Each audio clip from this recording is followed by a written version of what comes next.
Well, let's get... Ah! Jamie, is this your doing? What's that? My couch is missing! Huh, so it is. That's odd. It was here a few minutes ago. Well, I can't possibly do you-know-who from the floor. Let's, I know. Let's head over to the Time Lord of the Week set. Yes.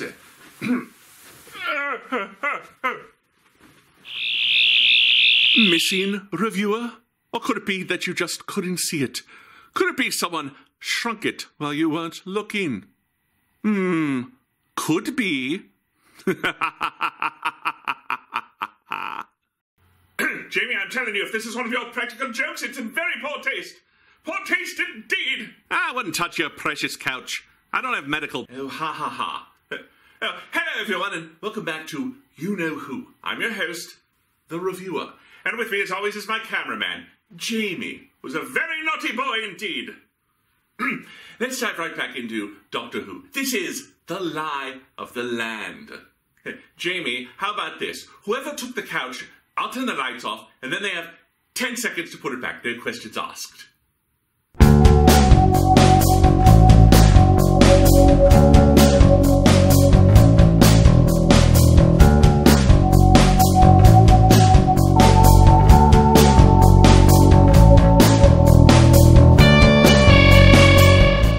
A familiar voice reminds us how the monks have been there for us, shepherding our development and protecting us from outside threat.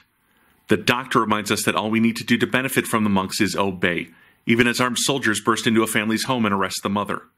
She shouts out that the monks have not been here forever, they've only been here a few months, and she's thrown into an armored van. Bill watches all of this in horror. At her apartment, she pours 2 cups of tea. Closing her eyes, she visualizes her mother sitting across from her. She explains that after asking the monks to help restore the Doctor's eyesight 6 months ago, the entire world now believes that the monks have been here for all of human history. She still believes in the Doctor even after he asks citizens to inform on memory criminals, those who deny the history of the monks. Magpie Electrical? Well, that sounds strangely familiar. The idiot's lantern. How dare you! I only keep that lantern because I'm afraid of the dark. You have no right to make fun of me. Ugh. There's a rattling at her door. Mom is gone and Bill hides. She attacks the intruder. It's Nardole. He's been in a hospital recovering from the biotoxin exposure from last episode. She knows there are 2 histories in her mind, but why? Nardole explains, if humanity thinks that the monks have always been here, then that's the status quo, and even if it's awful, they're less likely to rebel against that. But the rebellion can begin. He's found the Doctor. Nardole has a device from the TARDIS that can track the Doctor's broadcast signal.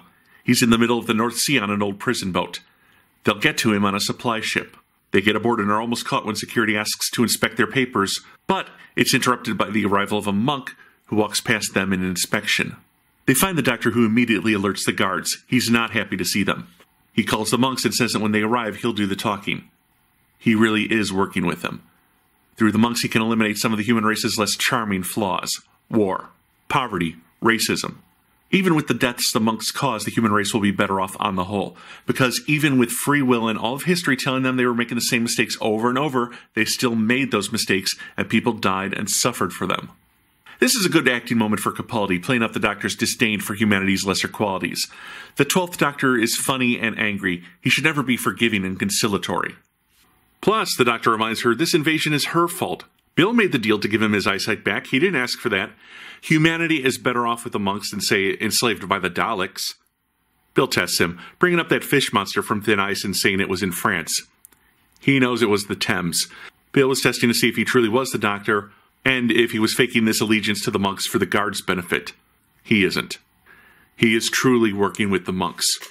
Bill pulls a gun on the Doctor. If he's on their side, then the monks will be unstoppable. Pearl Mackie is particularly good here. You can feel her belief in the Doctor and the weight of all this pain crushing down on Bill. She shoots him 4 times. He falls and begins to regenerate. Until he doesn't. Everyone but Bill has a good laugh. The bullets were blanks. These men all work for the Doctor. He just needed to be sure Bill wasn't under the influence of the monks, so he pushed her until she fought back and killed him. Oh my giddy aunt! That's not funny! You very nearly gave me a heart attack! Of course, since I have 2 hearts, it's not really that big a deal. In fact, I often turn one heart off to give it a rest. Watch. One heart on, second heart off. Second heart on, first heart off. First heart off, second heart off. The doctor knows they need one more person's help, someone as smart as he is.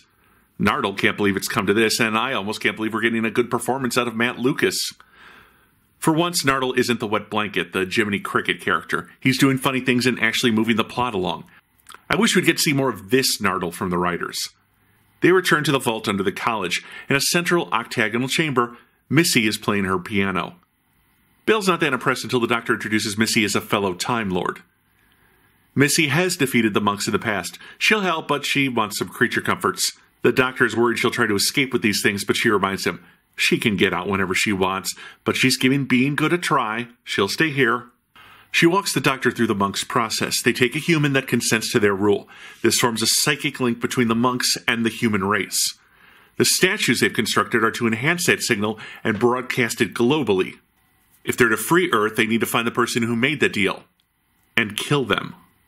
Oh my, it seems they want to eliminate Bill. They want to murder Bill. They want to destroy Bill. Jamie, what's the term I'm looking for? Kill Bill? Oh, Jamie, please. We can watch movies later. Let's finish the review first. What is wrong with you? Did you keep your spare brains in that couch? Otherwise, the control link is passed down the genetic line, and the monks' rule continues. Even the monks don't realize how important that original link is to their occupation. They just think it's their own ruthlessness that lets them stay in charge for centuries. In regards to Bill, it would be better if she were rendered brain dead. If they kill her, they'll just have to wait for everyone's false memories to fade. Brain dead, and that nothing in her mind would be broadcast into everyone else's brains, clearing away the old false memories. This isn't what good people do, the doctor tells her. Hey, Missy's just told him how to overthrow an alien invasion. This is as good as she gets. Which is a great way to describe the middle of this episode. This is as good as it gets.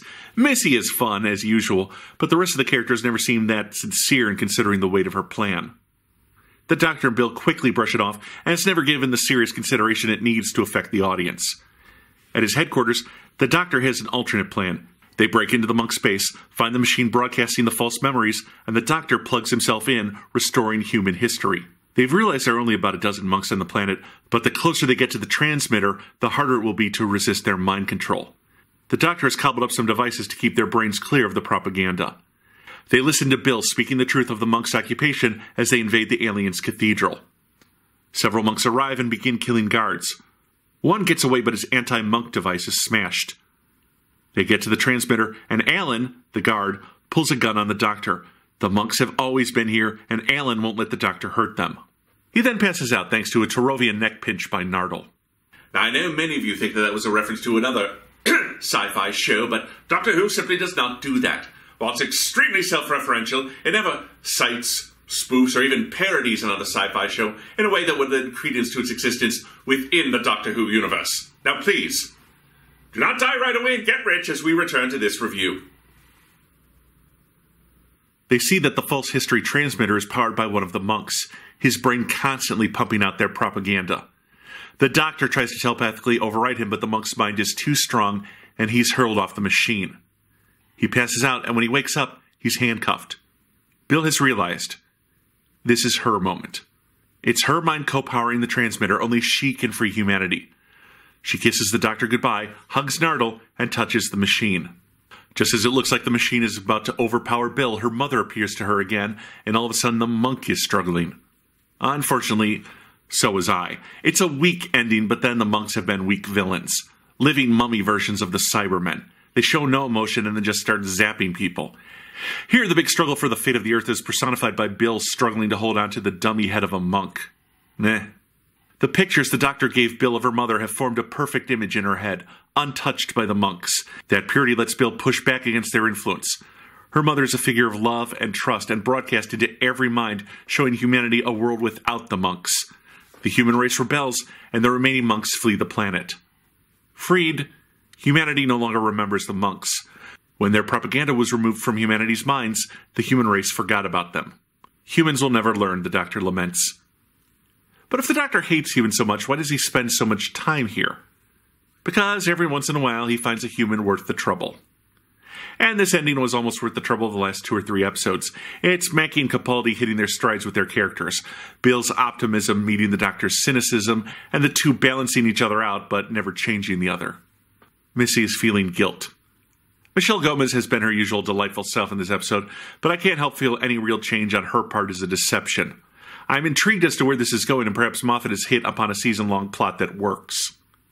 The Doctor didn't warn Missy about this part, but it's a good thing. Missy might be capable of change after all. Well, at least the aftermath was excellent. However, this episode and the previous 2 suffered from a huge disconnect. It felt like Dream episode, Invasion episode, and finally today's Black Ops episode. It never felt like one long story. Still, at least the main actors had a chance to shine, and we did get payoff on Bill's mother. I give Doctor Who The Lie of the Land 3 TARDISes out of 5. Oh, hands. Are you sure you're all right? Well, Jamie, the TARDIS, our studio, and I share a symbiotic link. When that couch went missing, it threw me off, but I'll be right as rain for the next episode. Let's get to the Time Lord of the Week. This is where you do Time Lord of the Week. Oh, for God. Well, today's Time Lord of the Week is our friend Gregory, but to you...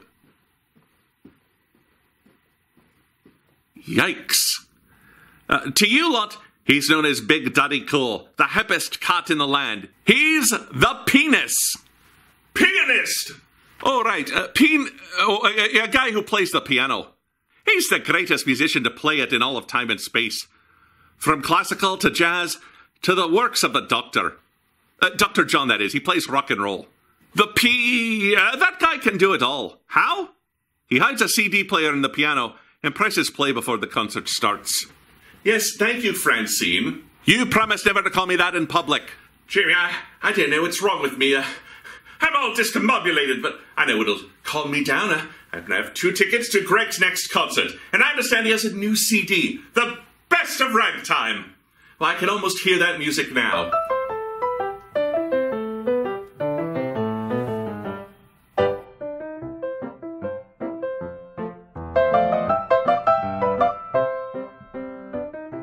Oh, reviewer, one missing couch and your whole world falls apart. I hope you enjoy this music, because my true opus is coming up, old friend.